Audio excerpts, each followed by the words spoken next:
நிறைய பேர் business start ஏன்னா எங்கேயாவது பார்த்து இன்ஸ்பயர் ஆகிடுறாங்க. ஏன்னா இப்போ சோஷியல் மீடியாவில் நிறைய பேர் பிஸ்னஸை பற்றி பேசிட்டு இருக்காங்க. காலேஜ் முடிச்ச உடனே ஸ்டார்ட் பண்ணணுன்றதெல்லாம் நிறைய பேருக்கு வருது. அது கொஞ்சம் எக்ஸ்பீரியன்ஸ் கெயின் பண்ணிட்டு பண்ணணும். பட் அகெயின் ஆனால் ஒரு ஆடிட்டரை கூட கன்சல்ட் பண்ணாமல் எடுத்தவொடனே பிஸ்னஸ் ஸ்டார்ட் பண்ணணுன்றது இல்லை, அதெல்லாம் நிறைய நடந்திருக்கு எனக்கு. அது ஒருத்தர் வந்து என்கிட்ட சொன்னார், சார் கம்பெனி ஆரம்பிக்கணும், நானே எல்லாம் ஃபில் பண்ணிட்டேன் சார். கடைசியில் பார்த்தா ஏதோ சார்ட்டர்ட் அக்கௌண்ட் சைன் பண்ணணும்னு போட்டுருக்கு, நீங்கள் கொஞ்சம் சைன் பண்ணிவிடுங்க அப்படின்னாரு. நான் சொன்னேன், அது எங்கள் வேலைங்க, நீங்கள் எங்கே பண்ணுறீங்க?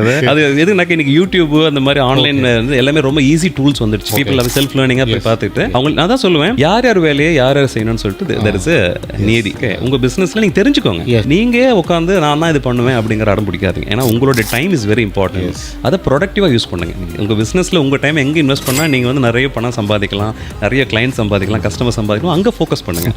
இந்த மாதிரி விஷயங்கள்லாம் யார் பண்ணணுமோ அவர்கிட்ட கொடுத்துருங்க. பட் நீங்கள் தெரிஞ்சுக்கோங்க, அவர்கிட்ட கிளியர் ஒரு கிளாரிட்டி வாங்கிக்கோங்க, எக்ஸ்ப்ளனேஷன் கேளுங்க, தெரிஞ்சுக்கிட்டு பண்ணுங்கள். பட் அந்தந்த வேலையை அவங்க தான் செய்யணுங்கிறது ஒரு ரூல். ஸோ